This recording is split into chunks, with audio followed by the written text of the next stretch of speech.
Hello students, welcome to the class. So students, how are you all? I hope you all are very good. So students, कल हमने trigonometric functions के बारे में पढ़ा था, inverse trigonometric function के बारे में, और ये शो किया था कि कोई भी ट्रिग्नोमेट्रिक फंक्शन का इनवर्स हम कैसे फाइंड करते हैं, कि पहले उसको इन्वर्टिबल फाइंड करते हैं, उसके बाद में उसका हम इनवर्स फाइंड करते हैं.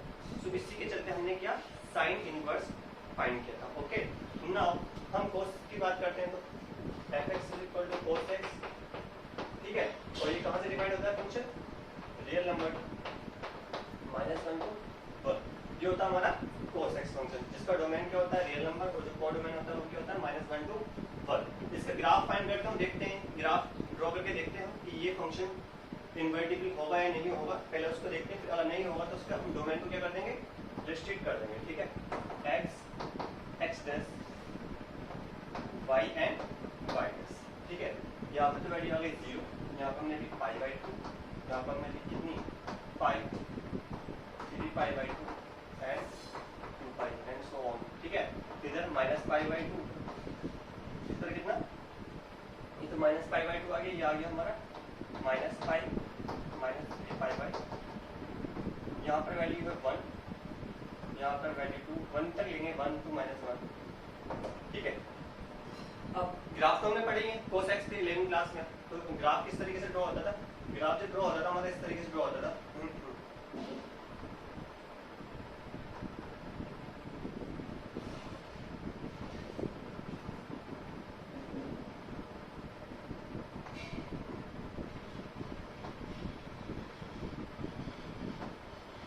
ये कुछ इस तरीके से हमारा cos x का ग्राफ होता है. ठीक है, ये ग्राफ हमारे fx = cos x का ग्राफ है. ओके, इस तरीके से ग्राफ ड्रॉ करते ना, इस तरीके से.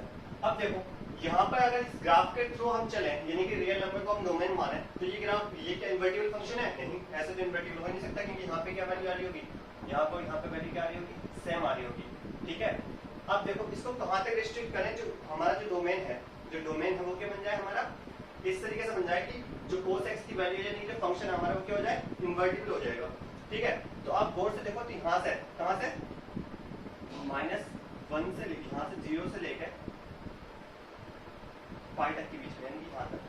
ठीक है, यहाँ से लेके यहाँ तक अगर हमने इसको डोमेन को रेस्ट्रिक्ट कर दिया, यानी कि पाई की वैल्यू यानी कि 0 से लेके पाई तक कर लिया, या फिर यहाँ से लेके यहाँ तक कर लो. आप कहाँ तक? 0 से लेके -π से लेके 0 तक. तो ये जो है वैल्यू, ये क्या हो जाएगी हमारी? जो डोमेन बनेगा हमारा, जो अब डोमेन बनेगा वो क्या होगा हमारा? रेस्ट्रिक्टेड डोमेन होगा. और इस डोमेन के थ्रू जो हम वैल्यू निकालेंगे, यानी कि अगर हमारा function real number to -1 to 1 ना होके, तो वहां से कहाँ तक? 0 से लेके पाई तक हो जाए, और -1 to 1. तो जो हमारा फंक्शन fx है = cos x है, वो क्या हो जाएगा हमारा? इन्वर्टिबल हो जाएगा. क्या हो जाएगा? इन्वर्टिबल हो जाएगा. I hope you will get it. कि अब तो फंक्शन क्या हो गया हमारा? इन्वर्टिबल हो गया, यानी कि cos x क्या हो गया हमारा? इन्वर्टिबल हो गया. अब जब इन्वर्टिबल हो गया तो हम इससे क्या फाइंड कर सकते हैं? इनवर्स फाइंड सकते हैं, यानी कि fx = cos इनवर्स x, ये फाइंड कर सकते हैं. और f जो हमारा फंक्शन होगा उसका कोडोमेन क्या होगा? कोडोमेन यानी कि उसकी रेंज होगी.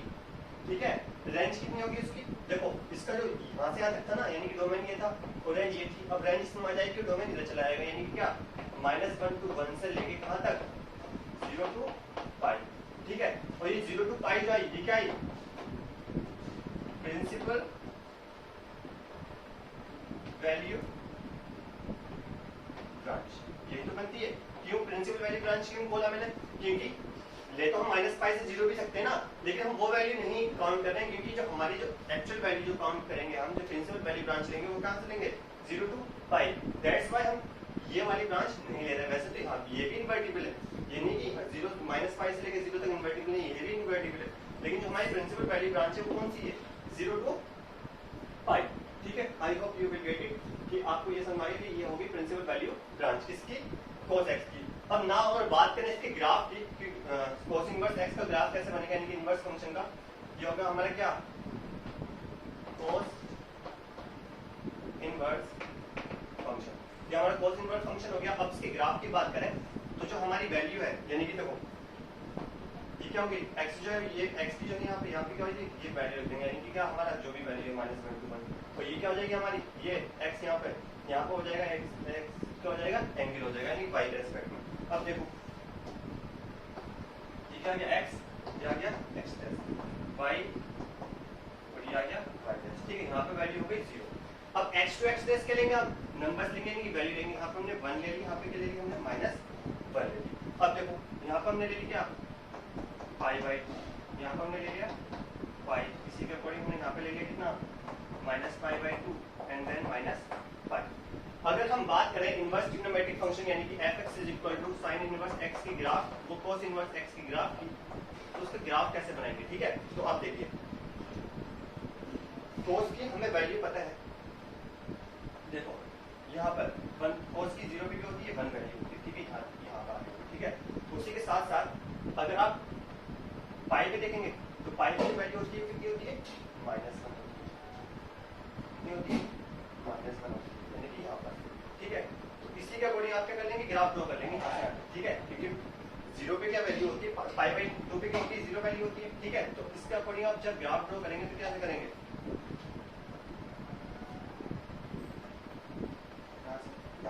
इसका आगे ड्रॉ करने की जरूरत नहीं है, इसका आगे ड्रॉ किस तरीके से होगा, ये इस तरीके से फिर से आ जाएगा, यानी कि इस तरीके से आ जाएगा, ठीक है। फिर यहाँ से वापस चलेगा, लेकिन हमें इसका cos इनवर्स x का ग्राफ ड्रॉ करना, जिसकी डोमेन कितना है -1 to 1 एंड जो वैल्यू है हमारी कितनी 0 to π, ठीक है। कितना हो गया 0 to π हो गया, और जो हमारी डोमेन की वैल्यू हो गया -1 to 1।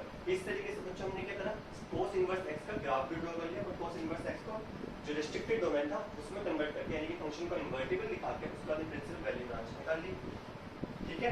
आई होप ये आपको अच्छे समझ आया हो। इसके बाद में हम करते हैं tan जो ट्रिग्नोमेट्रिक फंक्शन है वो फाइंड करते हैं, उसको ग्राफ फाइंड करते हैं, okay. So students let's talk about next trigonometric function which is tan x।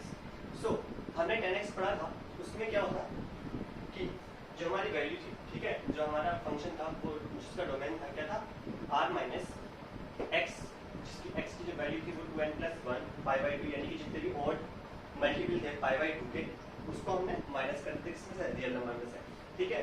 और जिसका कोडोमेन था यानी कि उसकी रेंज थी वो क्या थी r, ठीक है। ये फंक्शन है tan x। अच्छा अब हमें क्या करना है, इसके डोमेन को रिस्ट्रिक्ट कर देना, जिससे हमारी प्रिंसिपल वैल्यू ब्रांच यानी कि जो हमारा फंक्शन है वो क्या हो जाए, इन्वर्टिबल हो जाएगा। पहले फंक्शन को क्या करना है, इन्वर्टिबल शो करना, दैट्स उसके बाद में हमें क्या करना है, फंक्शन को उसका इन्वर्स फाइंड करेंगे। सो मैंने ये पहले से बना रखा ग्राफ, ठीक है, क्योंकि ये ग्राफ हमने क्लास लेवल में बहुत अच्छे से पढ़ रहे थे, दैट्स व्हाई। अगर किसी को नहीं आता ग्राफ, समझ में नहीं आता या फिर उसके थोड़ा सा वीक रह गया है तो कोई बात नहीं, मैं ग्राफ आपको दोबारा समझ दूंगा, प्लीज कमेंट बॉक्स में उसको लिख देना कि ग्राफ सिर्फ अच्छे से समझा दो दोबारा, ठीक है। सो अगर हम बात करें ग्राफ की, तो ग्राफ इस तरीके से ड्रॉ होता है, ठीक है, पाई से x to x dash, y to y dash, ठीक है। tan 0 की वैल्यू 0 हो जाती है, और π/2 पे आगे जाने पे क्या हो जाती है, वैल्यू इनफाइनाइट हो जाती है, यानी π/2 से टच नहीं होती है, जो वैल्यू होती है वो इनफाइनाइट की तरफ जाने लगती है, ठीक है ना। सो इसी के चलते हमने क्या करा, अब हमें शो करना है कि इस ग्राफ के थ्रू जो फंक्शन है वो 1/(1/2) है। फंक्शन कैसे शो करना है, 1/(1/2) फंक्शन शो करना है। सो आप देखो यहाँ से लेके यहाँ तक, यानी कि जब इसकी वैल्यू लेंगे π/2 से -π/2 से π/2 तक, यानी कि ये वाली वैल्यू, ठीक है, मैंने ग्रीन कलर से शो कर रखा है इसको, ठीक है। यहाँ से लेके यहाँ तक की वैल्यू जो है, अगर इसके डोमेन को हमने रिस्ट्रिक्ट कर दिया कहाँ से, -π/2 से π/2 तक, यानी कि इसको हटा दिया हमने आगे के वाले को, या फिर यहाँ से यहाँ तक भी ले सकते हैं π/2 से 3π/2 तक, लेकिन हमें ऐसी वैल्यू लेनी है जो हमें एग्जाम में काम आए, ठीक है ना। वैसे तो ये भी ले सकते हैं, ये भी 1/(1/2) होगा, यानी कि फंक्शन जो होगा वो क्या होगा, इन्वर्टिबल होगा, बट बेटा हम कौन सी सपोज कर रहे हैं, -π/2 से π/2 तक, ठीक है। सो जो हमारा रेस्ट्रिक्टेड डोमेन हो जाएगा, अगर हम डोमेन को रेस्ट्रिक्ट कर दें, यानी कि जो डोमेन हमारा ओपन रखना, इसको जो हमारा डोमेन को क्या रखना, ओपन रखना है, क्योंकि जो वैल्यू हो रही है यहाँ पे क्या हो रही है, इनफाइनाइट प्लस इनफाइनाइट और माइनस पे हमारी -इनफाइनाइट की तरफ जा रही है, ठीक है। सो अगर देखो वैल्यू तो क्या हो रही है, -π/2 से π/2 ओपन इंटरवल लिया है, इससे कहाँ तक, रियल नंबर तक, ओके। जो हमारा कोडोमेन रहेगा, यानी कि जो रेंज रहेगी वो क्या रहेगी, r रहेगी, ठीक है। तो ये फंक्शन क्या हो जाएगा, fx = tan x, हमारा हो जाएगा क्या, इन्वर्टिबल। फंक्शन क्या हो जाएगा हमारा, इन्वर्टिबल हो जाएगा। इन्वर्टिबल शो करना मैंने आपको प्रीवियस लेक्चर में बता दिया था कि इन्वर्टिबल कैसे शो करना है, ठीक है। तो ये हो गया हमारा इन्वर्टिबल फंक्शन। अब ये जो ग्राफ है वो किसका है, fx = tan x का, ठीक है। अब जब फंक्शन इन्वर्टिबल हो गया तो अब हमें क्या फाइंड करना है, इनवर्स ऑफ tan x का इनवर्स फाइंड करना है, यानी कि tan इनवर्स फाइंड करना हमें, तो fx इज इक्वल टू क्या आ जाएगा, tan इनवर्स x आ जाएगा। और एक चीज रह गई यहाँ पे, f is equal to, f कहाँ से, जो हमारा रेंज थी वो क्या बन जाएगी, डोमेन बन जाएगी, यानी कि r2 कहाँ तक, -π/2 से π/2 ये लेंगे हमें वैल्यू, ठीक है। ये क्या हो जाएगी हमारी, जो ये वैल्यू है, कौन सी वैल्यू, -π/2 और π/2, ये जो क्या हो जाएगी, प्रिंसिपल वैल्यू ब्रांच, ये वैल्यू क्या हो जाएगी हमारी प्रिंसिपल वैल्यू ब्रांच हो जाएगी। ओके, हम इसको यहाँ पर प्रिंसिपल वैल्यू ब्रांच कंसीडर नहीं कर रहे हैं। फंक्शन वो भी इनवर्टिबल है, और उसी के अकॉर्डिंग अगर हम यहाँ पे लें, यहाँ पर अगर वो फंक्शन ले तो वो क्या हो जाएगा, वो भी क्या हो जाएगा, उसका उसी के अकॉर्डिंग हम इनवर्स फाइंड कर सकते हैं। लेकिन हम प्रिंसिपल वैल्यू ब्रांच हम इसको सपोज नहीं कर रहे थे, उसमें हम उसी के अकॉर्डिंग चलते हैं ना, ठीक है। सो ये तो हो गया हमारा। अब इसका ग्राफ बनाना है, ग्राफ किसका बनाना है, ग्राफ tan इनवर्स का बनाना है। सो tan इनवर्स का ग्राफ बनाने से पहले जो x की वैल्यू यहाँ पे, ये रियल नंबर ले लेंगे, कौन से रियल नंबर ले लेंगे, और x क्या हमारा एंगल ले लेंगे, क्या ले लेंगे, एंगल ले लेंगे, यानी y की वैल्यू एंगल में ले लेंगे, और जो हमारी x की वैल्यू है वो क्या ले लेंगे, रियल नंबर। सो ग्राफ ड्रॉ कर रहे हैं, ग्राफ ड्रॉ करना है इजी है। जस्ट आपको क्या करना है, जो आपके जो प्रीवियस ग्राफ थे, यानी कि जो आपके ट्रिग्नोमेट्रिक फंक्शन के ग्राफ थे, उसको क्या करना आपको, मतलब आपको उसको एक्सिस चेंज कर देना है, ठीक है ना, मतलब उसको आपको घुमा देना उस तरीके से, ठीक है। सो x डैश यहाँ पर आ गया y, यहाँ पर आ गया y डैश, यहाँ पर हमने वैल्यू ली 1, यहाँ पर हमने वैल्यू ली -1। ओके बच्चों, सो अब हमने यहाँ पे वैल्यू ली कितनी, π/2, एंड देन y, यहाँ पर हमने ली -π/2, यहाँ पर हमने ली -π, ठीक है। सो जो वैल्यू हो रही है हमारी π/2 और -π/2 पे, वो डिफाइन नहीं होती, यानी कि इनफाइनाइट पे जाती है, तो इसलिए हमने इसको ओपन कर दिया, इस तरीके से। सो नाउ अब हमें क्या करना, ग्राफ ड्रॉ करना। अब ग्राफ ड्रॉ करने पर देखो, यहाँ पर जो वैल्यू होती है किसकी, tan π/4 पर कितनी, tan π/4, यहाँ पर tan π/4 पर जो वैल्यू होती है वो क्या होती है, 1 होती है, कितनी होती है, 1 होती है। ऐसी -1 कहाँ होगी, tan -π/4 पे, यानी कि यहाँ पर -1 होगी, ठीक है। इसको मैं यहाँ पे लिख देता हूँ -1, हम यहाँ पे लिख देते हैं, ठीक है। अब हमें इसके अकॉर्डिंग ग्राफ ड्रॉ करना है, ठीक है। ये कहाँ से होकर जाएगा, सेंटर, यानी कि 0 से होकर जाएगा, क्योंकि tan 0 पे 0 वैल्यू होती है, ठीक है। सो अगर हम ग्राफ ड्रॉ करें इसका, गौर से देखना ग्राफ कैसे ड्रॉ होगा इसका, ठीक है।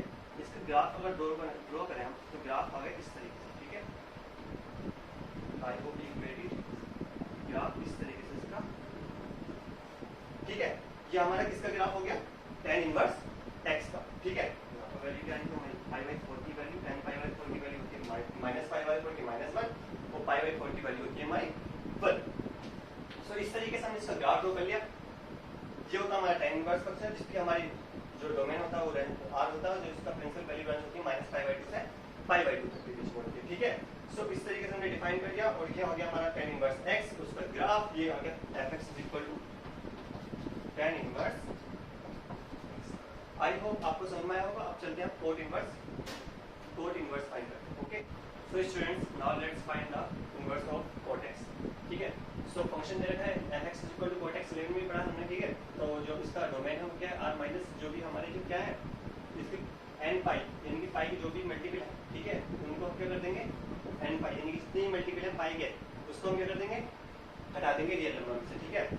n belongs to z and n belongs to z, यानी कि फीचर्स को कम कर रहे हैं यहाँ पर n, और जो इसका कोडोमेन है, यानी कि जो रेंज इसकी क्या रहेगी, r रहेगी, ठीक है। तो ये ग्राफ जो हमने ड्रॉ कर रखा है, ये किसका ग्राफ ड्रॉ कर रहा है, कोट x का ग्राफ ड्रॉ कर रहा है। मैं फिर बोल रहा हूँ, ग्राफ ड्रॉ करना नहीं आता तो मुझे बता देना कमेंट बॉक्स में, ग्राफ बनाना सिखा दूंगा। क्लास 11 में पढ़ा था, इसलिए मैं इसको बनाना नहीं सिखा रहा हूँ कि कैसे बनाते हैं, मैं सिर्फ इनवर्स फंक्शन के ग्राफ बनाना सिखा रहा हूँ, ताकि इससे हमारे इनवर्स फंक्शन के ग्राफ इजीली फाइंड करना है। सो हमने क्या करना, हमने वही अपनी तकनीक करना नहीं कि डोमेन को क्या कर देना, हमें रेस्ट्रिक्ट कर देना। क्यों करना है, क्योंकि अगर इसके अकॉर्डिंग जाएंगे, इस ग्राफ के अकॉर्डिंग जाएंगे, तो जो हमारे फंक्शन है वो क्या नहीं होगा, जो हमारे इस डोमेन के अकॉर्डिंग अगर जाएंगे हम, तो फंक्शन क्या नहीं होगा, हमारा इन्वर्टिबल नहीं होगा। अगर फंक्शन इन्वर्टिबल नहीं होगा तो हम इसका इनवर्स फाइंड नहीं कर सकते। सो आप बेसिकली इस ग्राफ में अगर देख रहे हो, ठीक है, ये किसका ग्राफ है, कोट x का। तो कोट x का ग्राफ देख रहे हैं हम, तो ये जो ग्राफ की जो लाइंस है, इनमें यानी कि अगर यही लाइन लेनी मैंने, कहां से, ये वाली लाइन, ठीक है, ये वाली लाइन,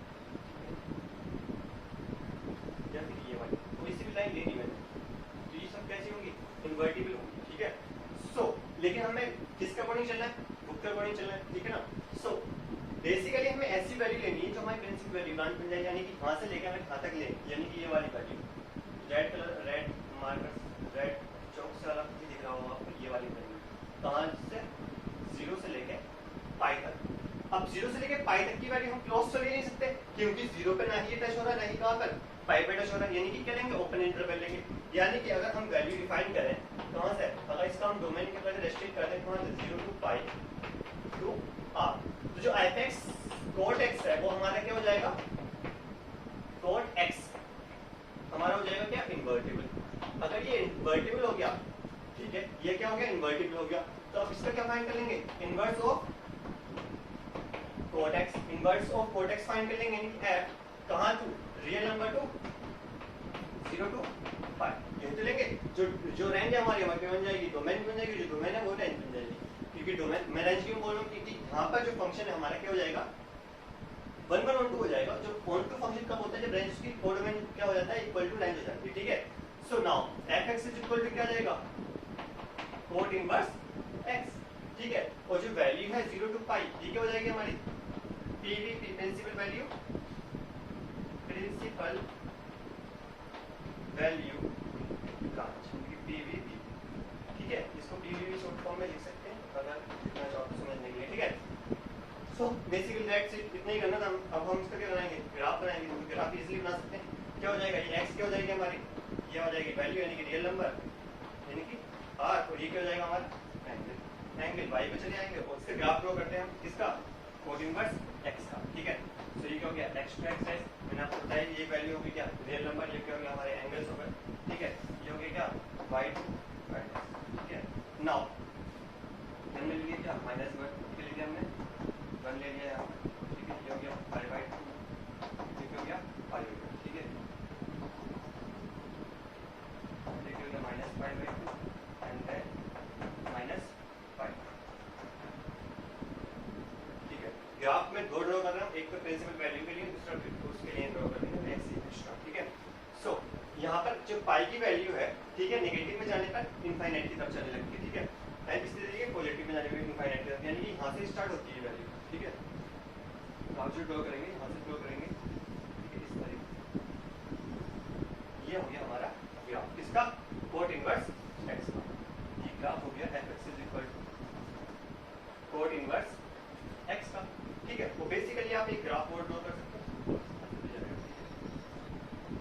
इस तरीके से, जितने भी नीचे को ऊपर करना चाहो इस तरीके से ग्राफ ड्रॉ कर लेना। बट ये वाला जो ग्राफ है, बेसिकली ये वाला ग्राफ तो नॉर्मली ड्रॉ करा है मैंने, ठीक है। प्रिंसिपल वैल्यू ब्रांच के लिए जो एक्चुअल ग्राफ है वो ये वाला ड्रॉ करा है, ठीक है। I hope it is clear to you, ठीक है। इसको तीनों जो मैंने लिखाया है, cot, cos x, tan x और कोट x का, इन तीनों को नोट कर लेना। आज के लिए बस इतना ही, मिलते हैं आपसे कल की वीडियो में, कल के लेक्चर में।